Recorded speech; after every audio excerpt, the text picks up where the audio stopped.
Hello, today we are going to be chatting about how fear and anger damages your brain.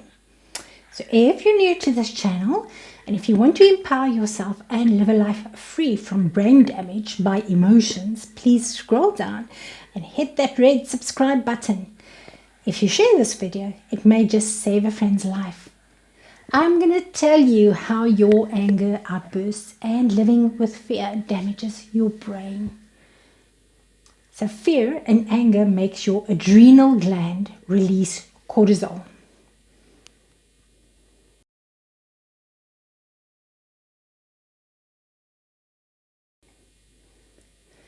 So we've just had a look at the kidney with the adrenal gland sitting on top of its head. Looks like a little hat.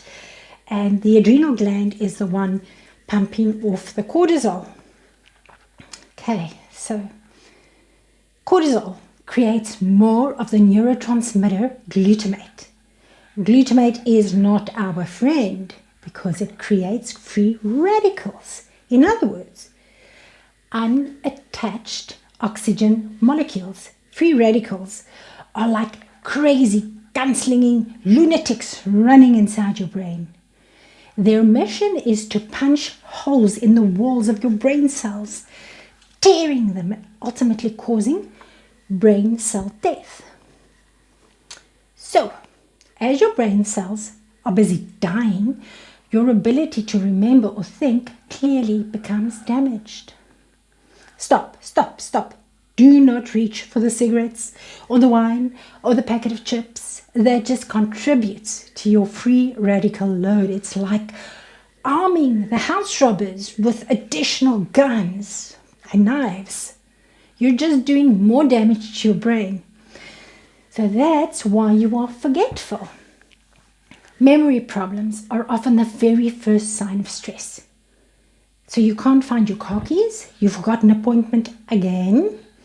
So cortisol chronically affects the brain cells in the hippocampus. The hippocampus is the area of the brain involved with memory, learning, and emotional regulation. When we are chronically stressed, the electrical signals in the brain associated with memories just weaken, whilst the areas in the brain associated with emotions strengthen. So stress makes your amygdala larger.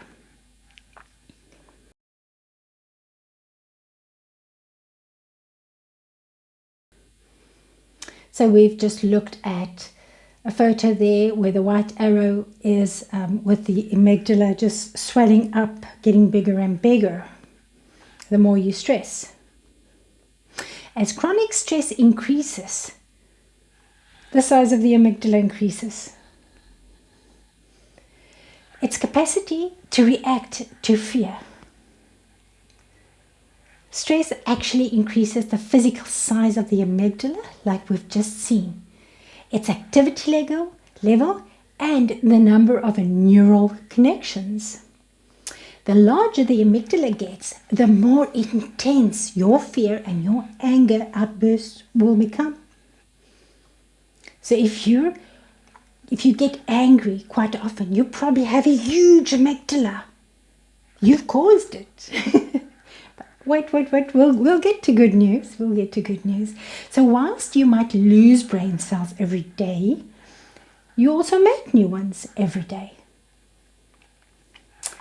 So BDNF is a protein that your brain uses to keep your brain cells healthy and functioning at an optimum level. It also plays an integral part in the making of new cells. See, I told you, there's good news. Think of the protein you eat to build muscles. Well, BDNF is like that, but for your brain cells. High levels of cortisol slows down the BDNF production, which means your brain cells have no protein to keep them growing strong. It's like you're on a vegetarian diet. Your brain needs BDNF. Okay, and it also means that you're missing one of the essential building blocks to make new brain cells, lowered BDNF levels are associated with depression, OCD, dementia, and Alzheimer's.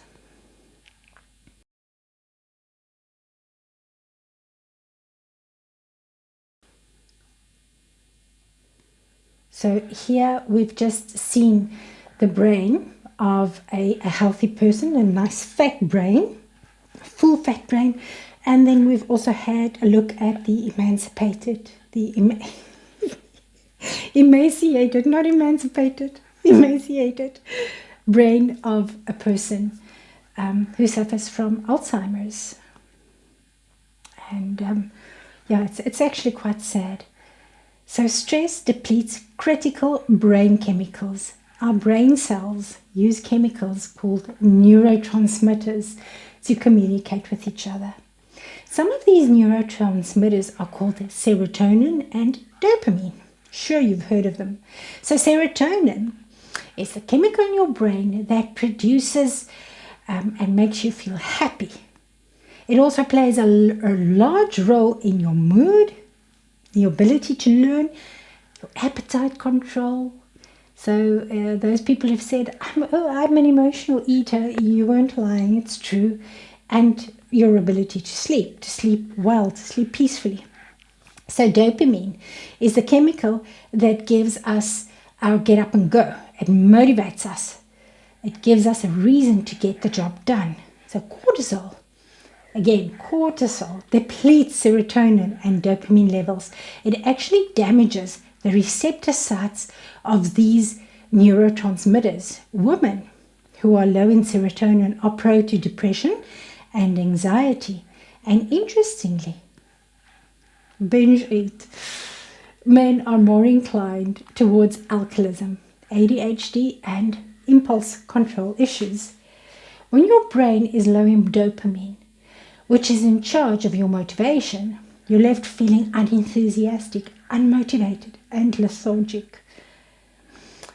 And you'll find yourself reaching for artificial means just to give you that bit of a get up and go. Like coffee is a big one for me in the morning.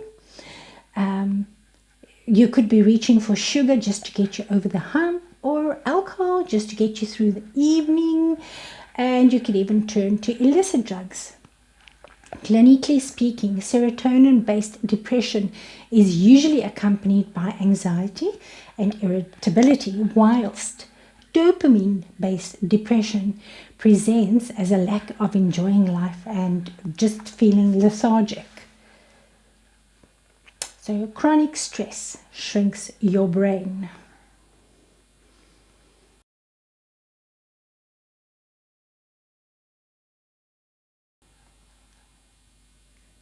So what we've seen here is the brain of a normal person.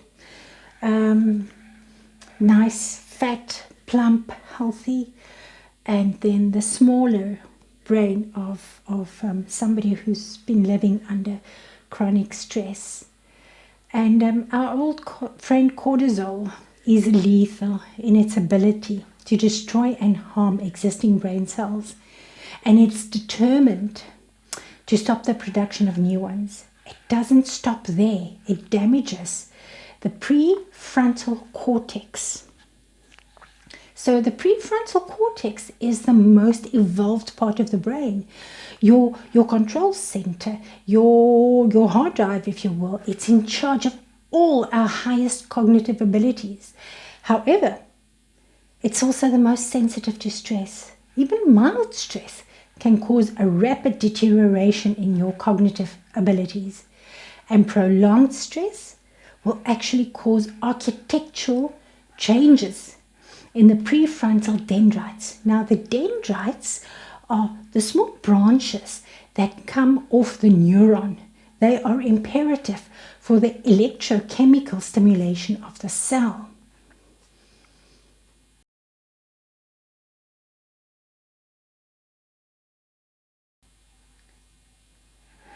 So we've just had a look at a dendrite, beautiful. It looks like a tree with all the little branches inside your brain. So the dendrites enable you to go online, or enables the cell to go online. Essentially, under stress, the prefrontal cortex goes offline. Imagine your ability to think, rationalize, and determine strategies from getting to your car, to your work, working out a simple weekly budget. It's worth if you run a company and you have to do that. So what if that just seized up? That's the sort of effect you're looking at when the PFC, the prefrontal cortex, gets affected by stress. Because of the reduction in synapse activity due to the reduction in the dendrites, the neurons of the brain cells in the prefrontal cortex just shrinks. So stress lets toxins into your brain.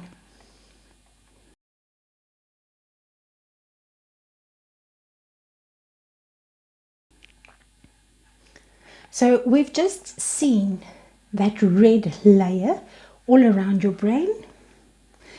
It's a semi-porous membrane that protects your brain from harmful substances, whilst at the same time letting in nutrients.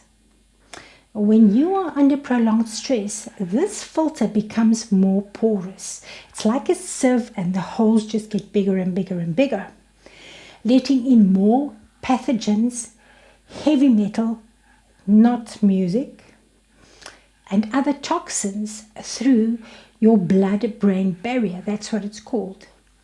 Now you have a leaky blood-brain barrier, and it can no longer do the job of keeping the chemicals that will ultimately kill your brain cells outside. Having a damaged brain barrier has been associated with brain cancer, multiple sclerosis. Now at this point, you're going to say to me, well, what can I do to stop the effects of chronic stress and cortisol? I've been angry and living in fear for so long. So surprisingly, it's actually easier than you might think, and very effective too. If you live in constant fear, my advice to you is get to safety. Get help. Speak to someone who can help you change your situation. If you have regular outbursts, well then I'm going to say be a big boy, a big girl, and get that under control. Meditation. Meditation reduces the stress levels in your brain. Meditation reduces inflammation. See, there we go. So stop being afraid, stop being angry, meditate. Meditation trains us to ignore our hectic thoughts. It teaches us to be still and calm and to sit in the present without the fear of the future or the regrets from the past. Just enjoying the peace of the moment. Essentially, it does the opposite of stimulating your flight or fight response. It elicits peace and tranquility, producing a balanced situation. It actually helps to return the homeostasis to the body. The type of meditation you choose to do will depend on your religious convictions. So food is another powerful way to combat the effects of stress. We now have to minimize the effects of free radicals. The body has its own defense system against free radicals called antioxidants. Antioxidants bind up with free radicals to stop them doing damage.